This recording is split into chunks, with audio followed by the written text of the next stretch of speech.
할렐루야. 오늘은 교회와 신학 중에 그 세대주의에 대해서 한번 생각해보면서 좀 전문적인 내용이긴 합니다만 은혜를 나누게 합니다.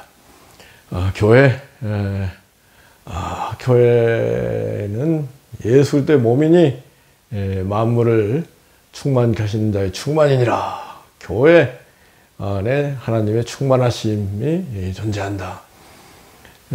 신약시대, 교회시대라고 할 수 있잖아요. 근데 지금 전 세계적으로 교회가 자꾸 위축되는 그런 현상을 가슴 아프게 생각하면서 그러면 다시 교회가 파워풀하게 역동적으로 부흥하고 또 사회에 큰 영향을 미치는 그런 길로 나가야 되는데 그 방법이 뭔가를 한번 고민해 보면서 은혜를 나누게 합니다. 먼저 교회에 관한 그 찬송 242장, 245장, 6장, 7장 네 가지 찬송을 저는 외워서 부르는데요. 먼저 그 중에 242장 교회 참된 터는 우리 주 예수라. 그 귀한 말씀 의에 이 교회 세웠네. 주 예수 강림하사 피 흘려 샀으니 땅 위의 모든 교회 주님의 신부라. 아멘이죠. 모든 교회의 참된 터는 우리 주 예수라.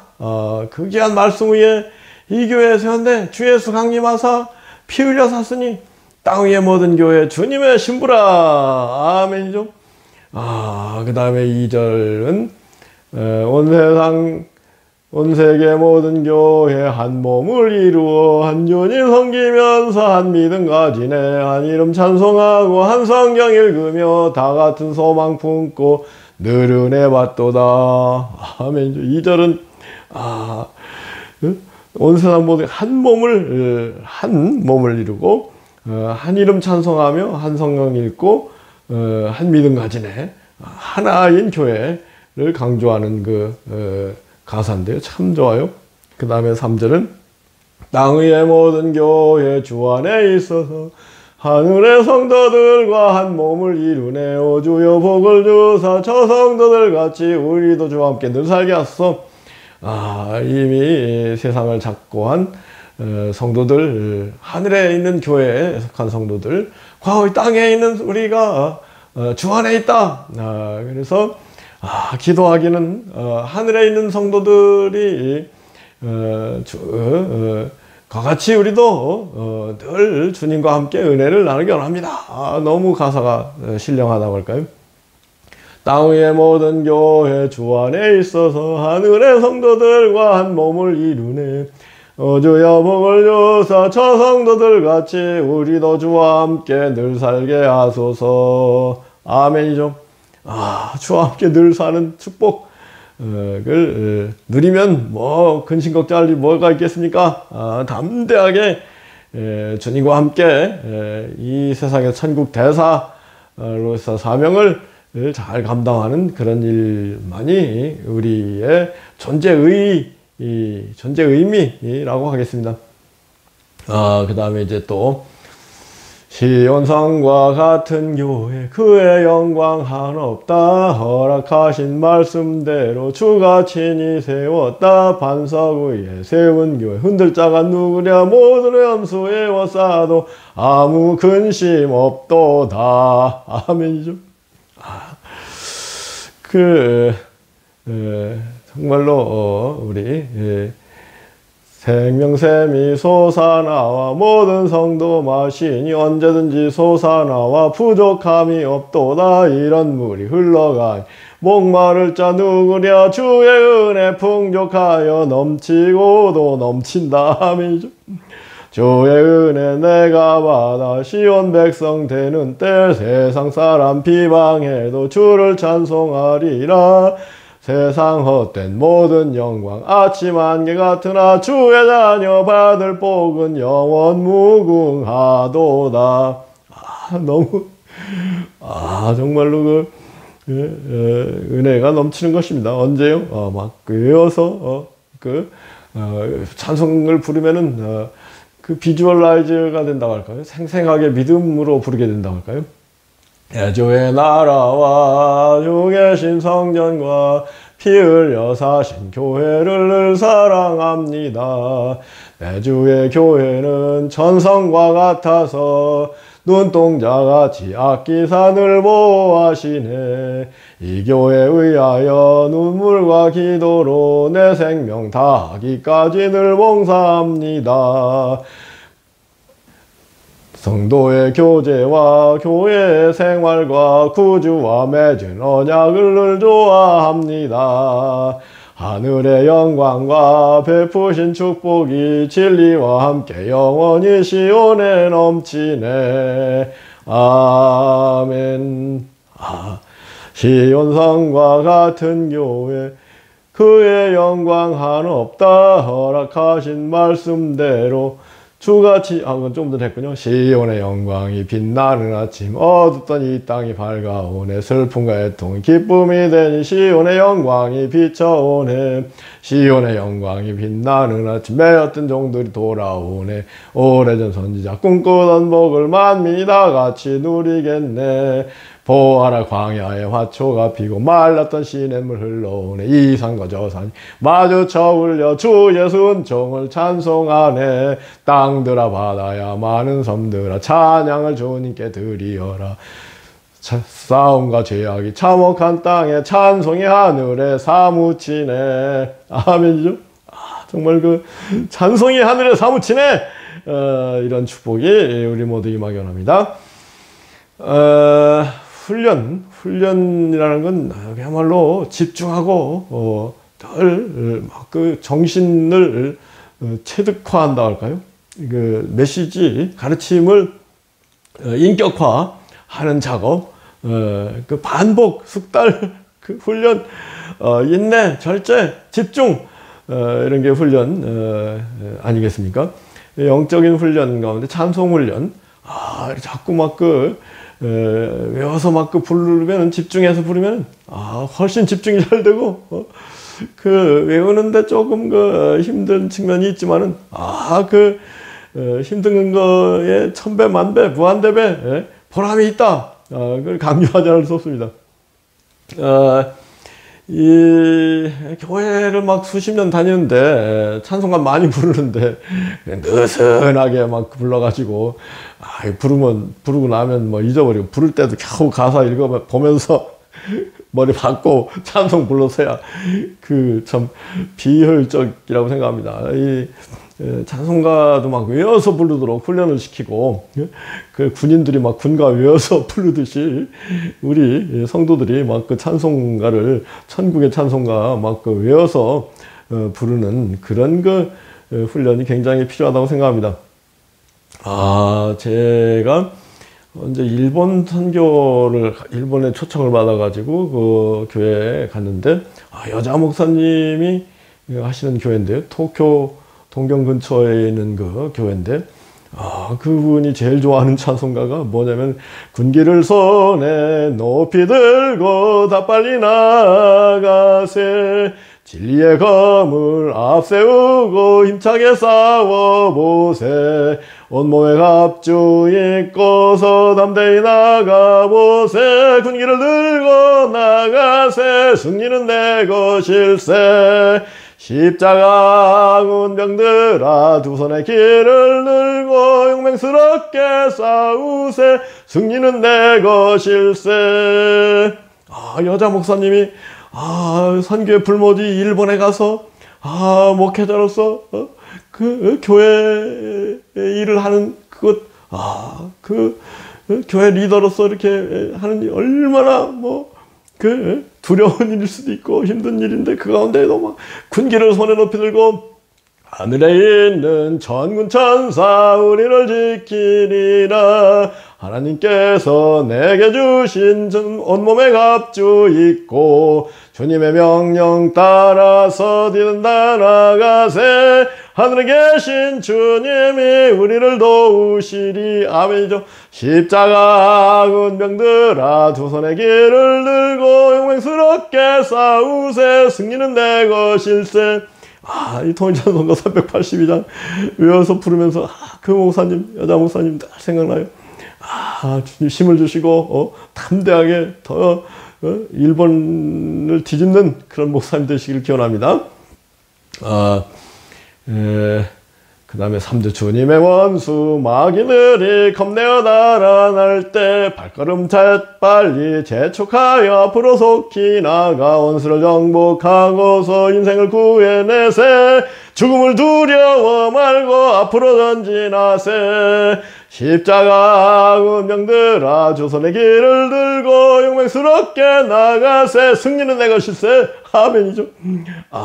교회가 정말 힘찬 교회가 되기 위해서 늘 고민을 하지 않을 수 없는데요. 지금 미국의 교회를 보더라도 교회 영향력이 위축돼 가지고 미국의 어마어마한 문제들, 총기 사고가 나고 이혼 문제,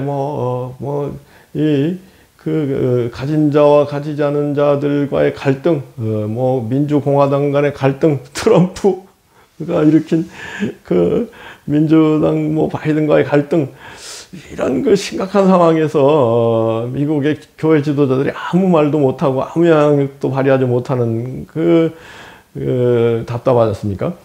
그런 문제, 또 한국교회도 자꾸 위축되는, 특히 최근에 넷플릭스에서 JMS니 아가동산이니 이거 자꾸 방영하면서 더 위축되는 이런 상황에서 참 고민이 많이 되지 않을 수 없습니다. 그런데 이제 이것을 일신할 수 있는 그런 뭔가 혁명적인, 혁신적인 그런 교회 지도자들이 생겨야 된다고 생각합니다. 그 중에 하나가 우리 낮은 마음 하나교회 연합해서 평신도면서 전문인이면서 자비량으로 사역하는 전문인 자비량 사역자들이 전면에 나서서 기존의 교단이나 신학교에 속해 있는 이런 직업적인 교회 지도자들은 더 이상 기대하기 어려운 측면이 있기 때문에 정말 사명감에 불타오르면서 자비량으로 모든 것을 헌신하면서 교회를 위해서 움직이는 이런 낮은 마음의 하나 교회 같은 그런 교회 지도자들 중심으로 교회가 전 세계 교회가 패러다임 시프트랄까요? 완전한 전환을 이룰 때 교회가 다시 일신되고, 이게 제2의 종교개혁의 방향이라고 감히 생각을 합니다. 그러면서 제가 이제 이런저런 신학계 흐름 가운데 세대주의 신학이 있는데, 이것을 한번 연구를 한 부분을 한번 말씀을 나누면서 은혜를 나누게 합니다. 세대주의 신학이다. dispensationalism, 영어로 dispense는 이렇게 주는 거, 베푸는 거, 하나님께서 우리에게 은혜를 베푸는 일, dispense 해주시는데, 그런 하나님의 은혜를 베푸시는 경륜, 섭리가 있다고 하지 않겠습니까? 이게 이제 dispensation이 하나님의 경륜, 히라버로는 오이코노미아, 하나님께서 집을 다스리는 그런 섬기는 그런 원리가 dispensation, 섭리, 경륜, 그런 걸 강조하는 신학 사조 dispensationalism, 세대주의라고 하는데요.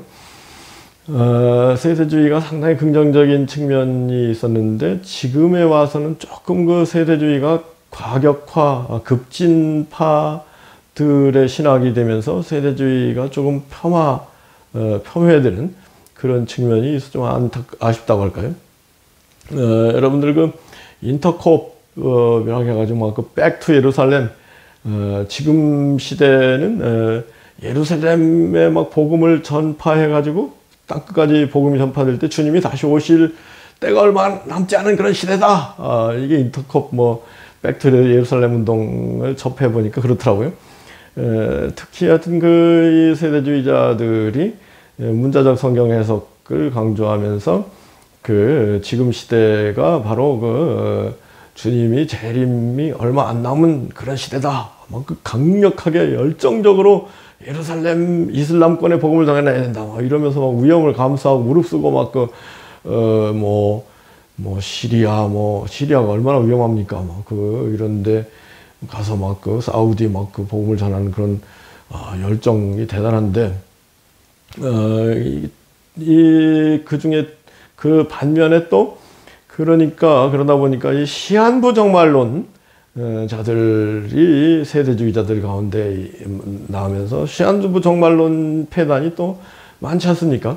대표적인 게 지금 신천지가 일종의 시한부 정말론인데, 그래서 이 세대주의가 안 좋은 측면만 남고 세대주의의 좋은 측면은 지금 빛을 발하지 못하는 그런 상황입니다. 세대주의라는 기본적으로 하나님의 경륜, 하나님께서 우리에게 은혜를 베푸는데 각 세대에 따라서 그 세대에 필요한 은혜를 통해서 우리를 구원하시는 하나님의 놀라운 섭리, 경륜이 있다. 이게 세대주의의 주장입니다. 그래서 그 세대주의 19세기, 이제 1800년대에 이제 세대주의가 이제 상당히 힘을 발휘했는데, 처음에는 아주 보수 정통 그런 입장이었습니다. 성경에 대한 문자적인 해석을 강조하는 그런 보수 정통 신앙이었는데, 타당한 수긍할 수 있는 측면, 일리가 있는 측면이 있는 것 같아요. 무슨 말씀이냐면은, 세대주의자들은 아담 이전에 하나님께서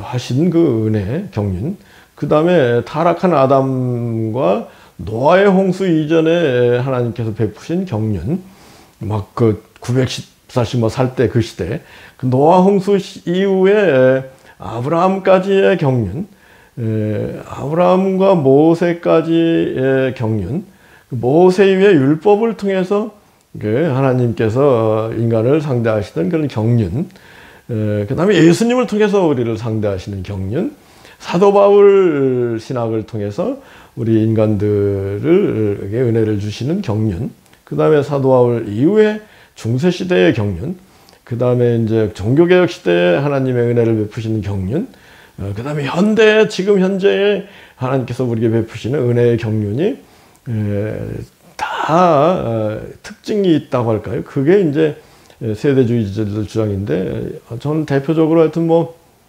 에베소 3장 15절 사도 바울이 이전 세대에는 하나님의 은혜, 예수 그리스도의 은혜가 나타나지 않았는데 예수 그리스도로 말미암아 하나님의 놀라운 은혜의 경륜이 나타났다. 이런 표현 가운데에도 세대주의적인 표현이 있고, 실제로 요한복음 1장에서도 율법은 모세로 말미암아 왔지만 은혜와 진리는 예수 그리스도로 말미암아 왔다. 율법 시대가 있었고 은혜와 진리 시대, 예수 그리스도의 시대가 있다. 세대 교체 이런 얘기를 하는 걸 보면은 세대주의의 성경적인 근거도 있다고 생각합니다. 그래서 이런 제가 이 세대주의에 대해서 생각을 하게 된 이유는 삼위일체의 문제. 어제 제가 빌리 그레엄의 삼위일체에 대한 영어 설교를 들었는데요. 빌리 그레엄이 솔직한 분이고 아주 정열이 대단한 분이잖아요. 이분이 솔직하게 나도 삼위일체가 뭔지 모르겠다. 그런데 사과에 그 껍질 필이 있고 그 안에 이제 과육 미트가 있고 또 씨가 있는 핵 부분이 있지 않느냐. 그리고 물 경우도 H2O의 경우도 아이스가 있고 워터가 있고 베이퍼 수증기가 있지 않느냐. 그렇게 정도 이해하면 되는 거예요. 하나님 원갓 3퍼슨으로 하나님께서 우리 인간들에게 나타나시고 활동하시는 그런 정도로 이해하면 되는 거 아니냐. 그런데 이제 일반적으로 정통신학 쪽에서는 H2O가 물 수증기 얼음처럼 변화되는 하나님이다. 그 삼위일체가 그런 정통신학 그걸 양태론이라고 해가지고 난 맞지 않다 얘기를 하더라고요. 그런데 빌리 그레엄은 아주 솔직하게 그렇게 이해를 하는 게 나쁠 게 뭐가 있느냐 그런 얘기를 저도 동감입니다. 이 삼위일체를 출발점으로 해서 심각한 교리 논쟁이 펼쳐지고 삼위일체를 인정하지 못하는 쪽을 막 이단으로 막 정죄하고 파문시키고 그러면서 이 너무 교회의 이런 그 신학 사상이랄까요? 이게 경직되고 이거 잘못 얘기했다가 죽는 거 아니야? 쫓겨나는 거 아니야? 이렇게까지 되는 그 아주 그 삼위일체 교리 지금도 그렇지 않습니까? 그런데 이제 이게 그것도 이제 세대주의적인 측면이 있다고 생각합니다. 그런 세대 초대교회 시대에는 그런 교리 정리가 필요했을 수도 있다고 생각합니다. 근데 이제 종교개혁 이후에 그 계몽 시대에 이 표현의 자유를 굉장히 강조하게 되면서 기본권 중에서 최고의 기본권은 언론, 출판, 표현의 자유다. 뭐 이렇게 얘기할 정도로 그 표현의 자유가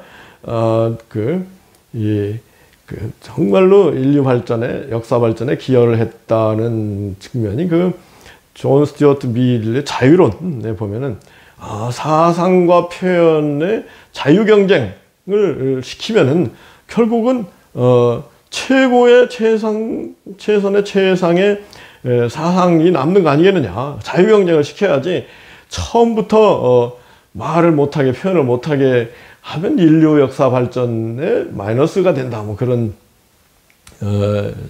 자유론, 언론의 자유를 강조한 그 고전이죠. 그게 굉장히 중요하고 타당하고 필요하다고 생각합니다. 그런데 이제 지금까지도 표현의 자유를 부정하는 중국, 북한, 러시아도 좀 그럴 겁니다. 이슬람권 이런 데는 표현의 자유를 인정하지 않고 있지 않습니까? 그래서 저는 표현의 자유가 인간의 기본권 중에 기본권이다.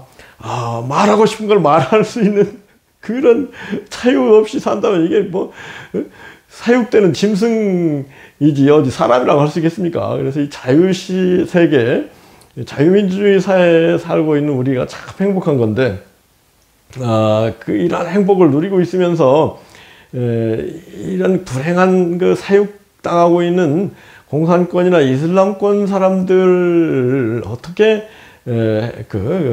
뭔가 자유의 바람을 넣어줄 것이냐 이런 생각을 늘 해야 된다고 생각합니다. 그러면서 제가 이제 법률 측면, 국제법적인 측면에서 늘 생각하는 게 이런 WTO 세계 자유무역기구인가요? 그런 프리트레이드 이런 걸 함에 있어서 좀 더 이런 기본권적인 측면 마인드가 있었다면은 헨리 키신저가 중국하고 교역을 트고 할 때에 조건으로 늘 중국 이렇게 뭔가 전체주의적으로 독재 인민의 자유와 언론까지도 제한하는 이런 상황에서는 우리가 교역을 하기 어렵다. 최소한으로 너희가 표현의 자유, 언론의 자유를 인민들에게 허용할 때 우리가 교류를 시작하겠다. 이렇게 했으면은 중국이 경제 발전과 동시에 민주주의 자유의 전진, 진보가 있어서 건전한 사회가 되지 않았어요. 이슬람과의 교류도 마찬가지라고 생각합니다만, 이슬람은 또 이제 석유를 쥐고 있으니까 오히려 자유 세계 쪽에서 이거 굽히고 들어가야 되는 그런 측면이 있는데, 그래서 한때 미국에서 뭐죠 석유를 기름을 해가지고 이제는 석유 주권이 미국에 있다고 그랬는데 그게 또 미국에서 그걸 또 위축시키면서 또 다시 중동의 석유 또 이렇게 끌려가는 그런 상황이 됐는데, 이 전반적으로 세계 사상, 신앙, 종교의 지도자들이 하나님을 기쁘게 해드리고 인간을 이롭게 하고 홍익인간인가요? 그런 마인드로 가기 위해서는 정말로 이런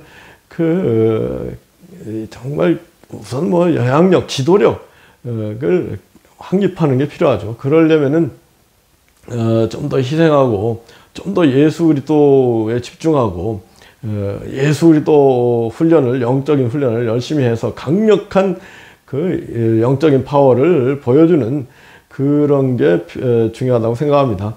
그리할 때 이 교회 지도자들의 얘기를 세속의 지도자들이 귀를 기울이는 거 아니겠어요? 그런데 교회 지도자라고 하면서 뭐 훈련도 안 하고 그냥 뭐 이렇게 대충 느슨하게 살아버린다. 무슨 영향력이 나오겠습니까?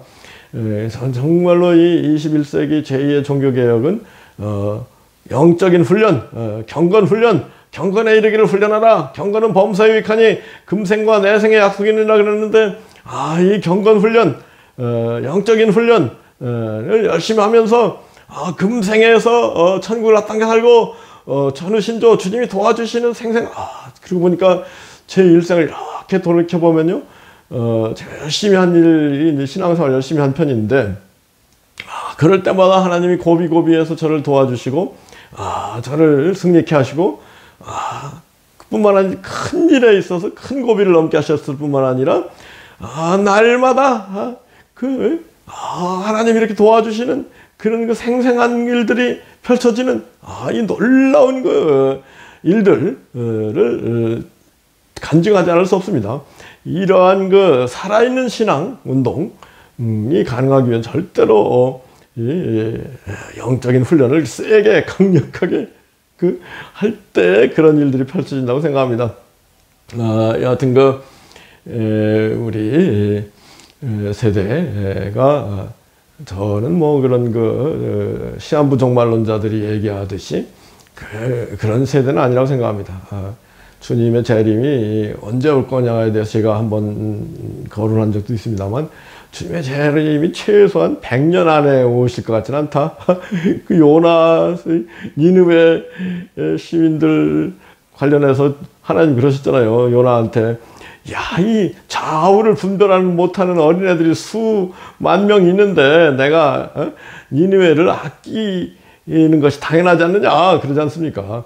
지금 막 인류가 막 100억인데다가 좌우를 분별하지 못하는 어린애들이 막 2, 30억이 되는 상황인데 그냥 함께 망하도록 하나님이 두시진 않을 것이다. 마지막에 정말로 막 우리 신앙인들이 막 떨치고 일어나서 강력하게 복음을 전파해가지고 사람들이 복음을 잘 받아들이고 나서 이제 뭐 종말이 온다고 할까요? 그런 점에서는 막 강력하게 복음을 전한 열정을 가지고 있는 그 세대주의적인 뭐 인터콥이나 백투더 예루살렘 그런 측면이 좀 뭔가 건전하게 건강하게 정말로 하나님 가까이 계시고 천국도 가까이 있고 예수님이 우리를 얼마나 사랑하시는지 그 십자가 사랑으로 언제나 서로를 사랑하시는 예수님의 사랑을 생생히 체험하는 그런 신앙 운동을 통해서 정말로 뭐랄까요, 자연스럽게 표현이 그런가요? 주님의 영광이 정말로 찬란하게 드러내는 그런 일들을 우리 다 함께 하는 가운데 놀라운 주님의 영광을 날마다 체험하는 축복이 우리 모두 임하기를 예수 그리스도로 축복하고 기도합니다. 아멘.